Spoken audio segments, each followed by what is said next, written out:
안녕하세요. 저는 사업을 하고 있는 여자이자 예쁜 고등학생 딸과 함께 살고 있는 엄마입니다. 그리고 이혼녀이기도 하죠. 이번 기회에 제 얘기를 한번 들려드리고 싶어 이렇게 글을 쓰게 되었습니다. 저희 남편은 사실 살림을 살고 있습니다.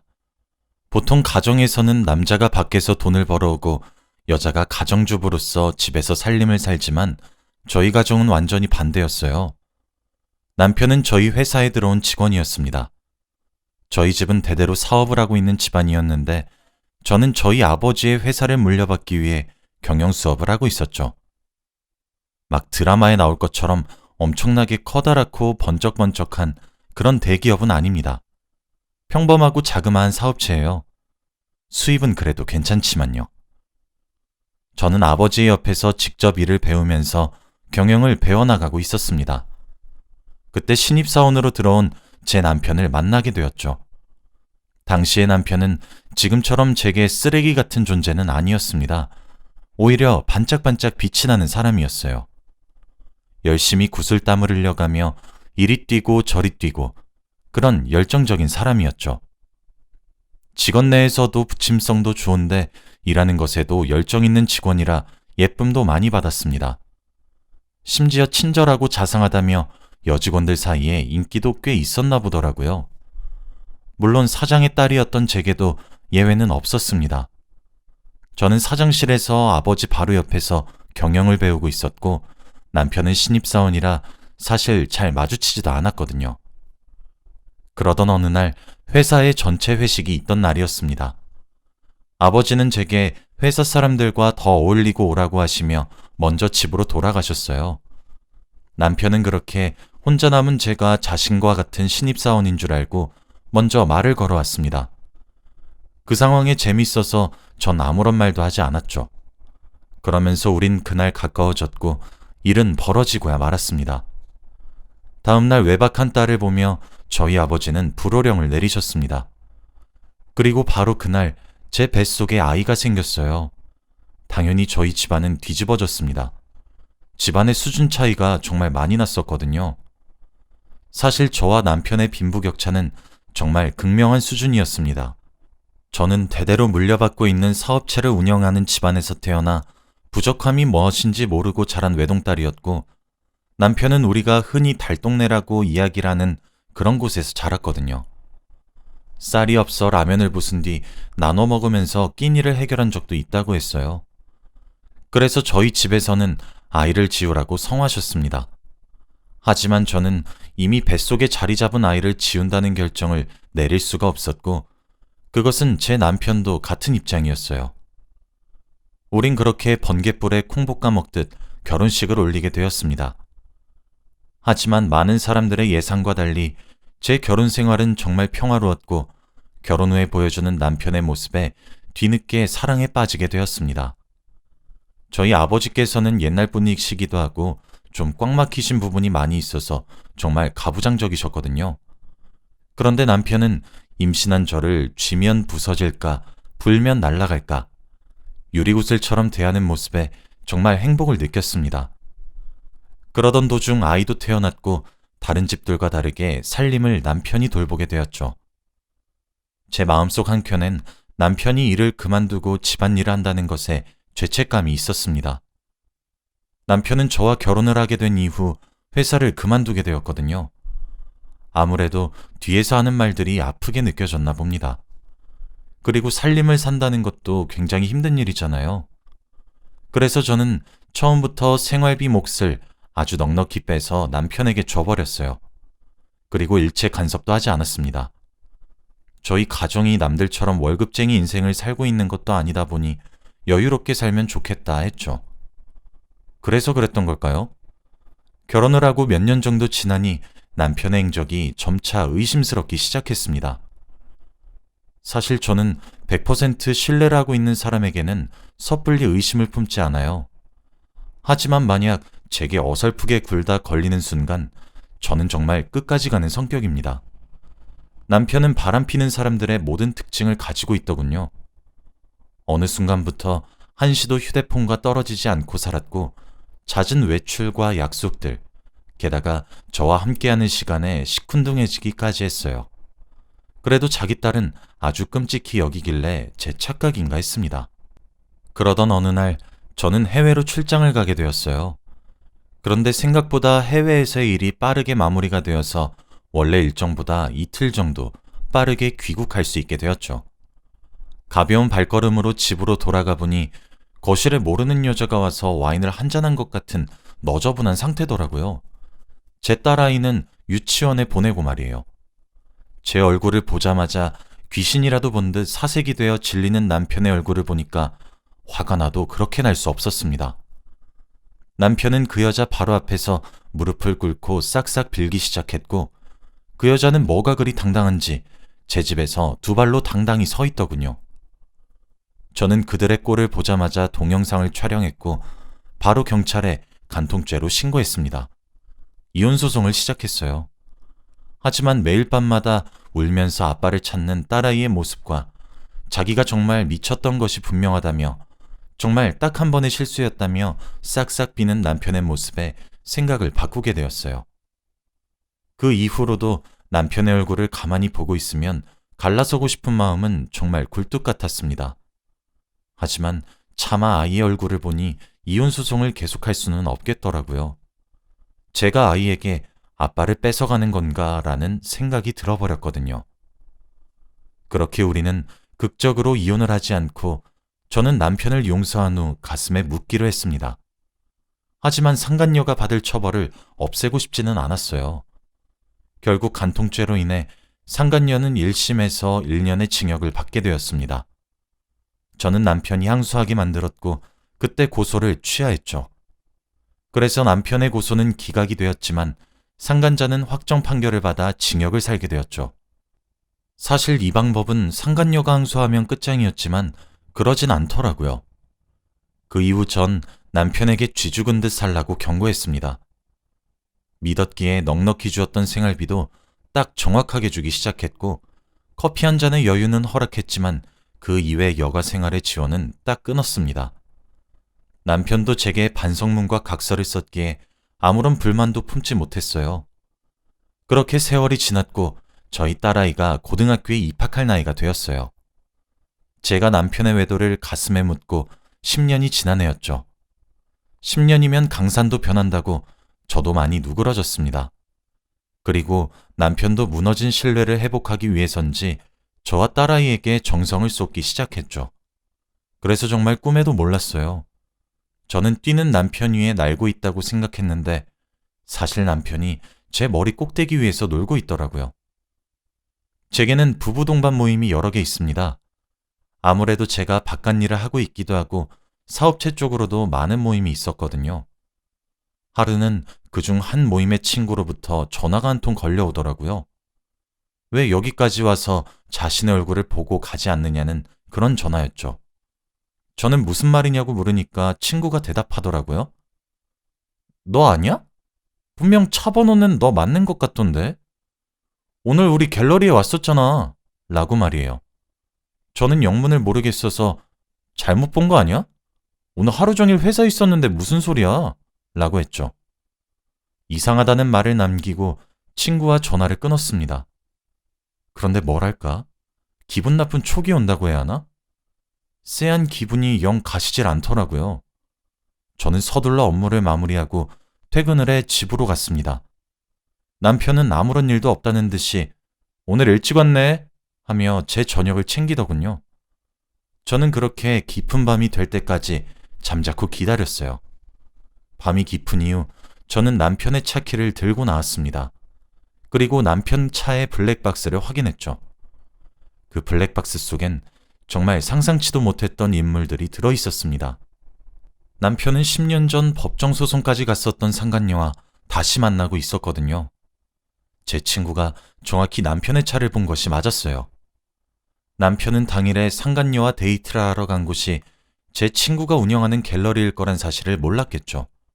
그러니 대놓고 갔던 모양이더군요. 아무리 간이 커도 설마 알고 갔겠나 싶었습니다. 정말 배신감에 치가 떨렸고 배신감을 넘어서서 누군가 머리를 망치로 세게 꽉 내려찍는 그런 기분이 들었어요. 전 그 길로 집으로 올라와 조용히 남편의 휴대폰을 열어 확인했습니다. 그러나 남편의 휴대폰엔 외도에 어떤 흔적도 남아있지 않더군요. 이제껏 이런 방법으로 저를 기만했던 거구나 싶었습니다. 일단 남편 차량의 블랙박스 녹화 파일을 제게 옮겨놓은 뒤 그때부터 증거를 수집하기 시작했어요. 남편은 저를 출근시킨 이후 딸도 학교에 보내고 난 뒤에 그 여자를 만나러 가더군요. 일주일에 딱 3번 정도 만나고 있었어요. 상당히 규칙적인 만남이었죠. 저는 모든 사실을 알고 난 이후 남편이 사용하고 있는 생활비 통장 또한 조회해 보았습니다. 매달 제가 넣어주는 많은 양의 생활비는 전부 그 여자와 남편의 외도에 들어가고 있었어요. 그리고 제게 정말 충격적이었던 부분은 제가 관리하고 있는 건물의 월세를 남편이 받고 있더라고요. 어쩐지 생활비로는 턱없이 모자랄 정도의 사치를 즐기며 외도를 하는데 그 돈이 다 어디서 났나 싶긴 했습니다. 세입자에게 급히 연락을 해보니 남편이 따로 찾아와 월세를 자신의 계좌로 입금할 것을 요구했다고 하더군요. 솔직히 제가 관리에 소홀했고 미흡했었던 사실은 인정합니다. 회사 일로도 바빠서 제 생각보다 오랜 기간 동안 제 돈을 남편이 빼돌린다는 사실을 몰랐던 것도 제가 너무 무지했기 때문이죠. 하지만 아무리 그렇다 할지라도 관리에 소홀한 아내를 보며 그 많은 돈을 그렇게 오랜 기간 동안 빼돌릴 수 있다고 보시나요? 믿는 도끼에 발등이 찍힌 수준 정도가 아니었습니다. 진짜 사람 속이 부글부글 끓었어요. 저는 바로 변호사를 선임했습니다. 변호사가 그러더라고요. 보통 상간녀 소송을 하는 이유는 법정 싸움까지 가면 아무리 불륜까지 저지른 사이라고 하더라도 서로 네가 못났니 내가 잘났니 하며 싸워서 사이가 파탄이 나는데 아주 이례적으로 계속 만나는 경우가 있다고 하더라고요. 그리고 제 경우가 그 이례적인 경우였죠. 이 경우에는 상간녀에게 상간자 소송을 준비할 수 있다고 합니다. 저는 그래서 그와 동시에 이혼 소송도 함께 준비하기 시작했어요. 솔직히 저로서는 남편의 행동이 정말 이해가 되지 않았습니다.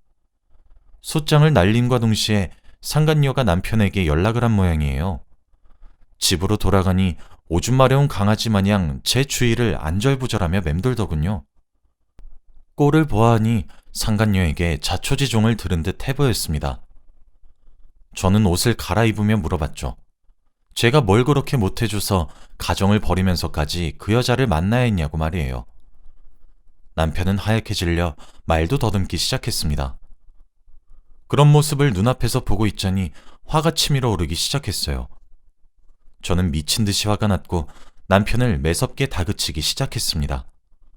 구석에 몰린 남편은 제게 소리치더군요. 그래, 당신이 이래서 내가 바람 폈다. 왜? 당신이 밖에서 돈 좀 번다고 날 이렇게 무시해도 되는 거야? 내가 집에 처박혀서 집안일이나 하고 있으니 그래, 내가 얼마나 우습겠어.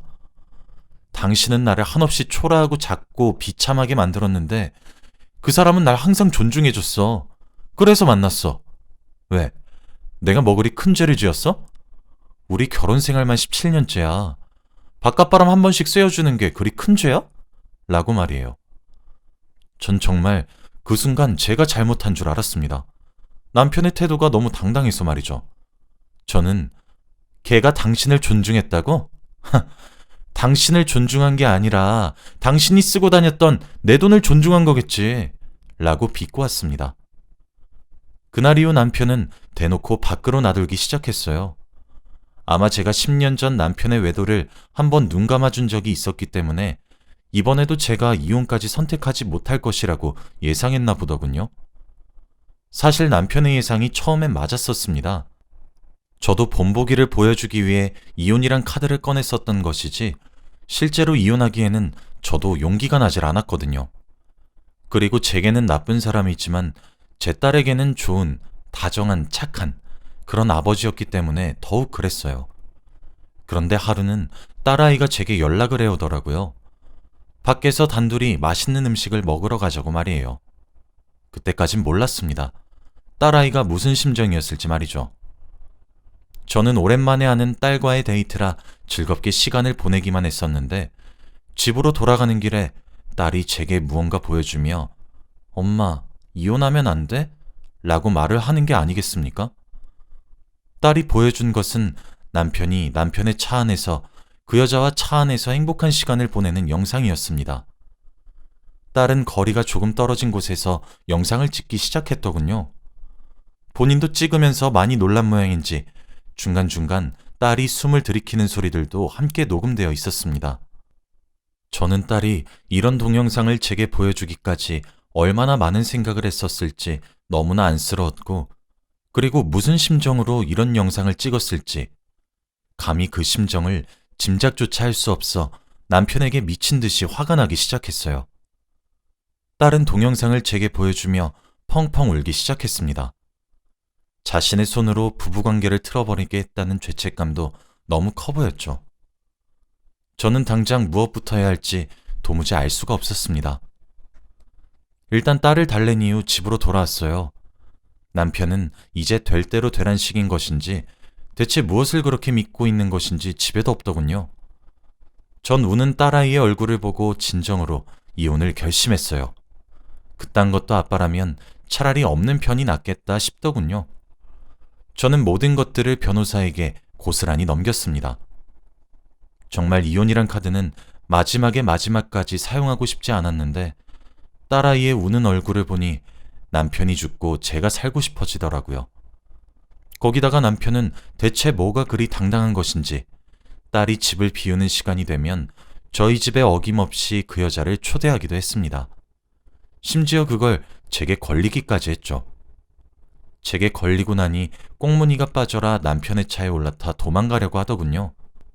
저는 신발장 한켠에 두었던 쇠로 만들어진 야구방망이를 가지고 와서 남편의 차를 미친 듯이 내려치기도 했습니다. 상간녀는 저희 집 주차장에서 소리를 꽥꽥 지르고 남편은 그런 저를 뜯어말리고 정말 개판이 따로 없었죠. 상간녀는 신고하겠다고 고함을 쳤고요. 전 그 말에 나도 주거침입으로 고소해줄까? 라고 막고함을 질렀습니다. 그러니 상간녀가 뭐라도 할 수나 있었겠어요? 얼굴이 불그락푸르락 하는 꼴이 참 가짜났어요. 남편에게도 곧 소장이 날아간다고 소리를 쳤고 그날을 마지막으로 남편은 제 집에 들어올 수 없게 되었습니다. 그때가 되고 나서야 남편은 제가 예전과 달라졌다는 사실을 깨달았나 보더라고요. 참 아이러니한 일이 아니겠어요? 그 이후 상간녀의 소송도 마무리가 잘 되어서 위자료로 수천만 원을 받아낼 수 있었습니다. 반성의 기미도 없고 과거에도 만났던 사람과 불륜을 저지른 것을 다시 반복했던 점도 추가되어 위자료를 많이 받을 수 있게 되었죠. 법정에서 남편과 상간녀가 소리치는 꼴을 보니 참 꼴불견이 아닐 수 없었습니다. 남편과의 이혼 소송은 협의 이혼으로 잘 마무리를 짓고 있어요. 소송으로 가게 되니 남편이 10년이 넘는 세월 동안 살림을 맡으며 전업주부로서의 삶을 살아서 제가 피땀 흘려 번 돈들을 적정 비율로 받을 수 있더라고요. 저는 이혼을 도맡아 주신 변호사에게 제 재산을 그런 방법으로 넘기기 싫다고 간곡히 부탁을 했고 제가 선임한 변호사님들께서 그들만의 노하우로 아주 원만한 합의를 이끌어냈습니다. 그래서 부서진 남편 명의로 되어 있는 승용차 한 대를 제외하고는 한 푼도 주지 않을 수 있었어요. 대신 아이의 양육비는 받지 않기로 했습니다. 어차피 줄 돈도 없을 것 같긴 하지만 말이에요. 딸아이는 저와 함께 심리치료를 다니고 있습니다. 심리치료를 하는 것과 동시에 저는 딸에게 모든 진실을 알려주었습니다. 제 딸이라면 분명 이겨낼 수 있을 거라는 믿음이 있었거든요.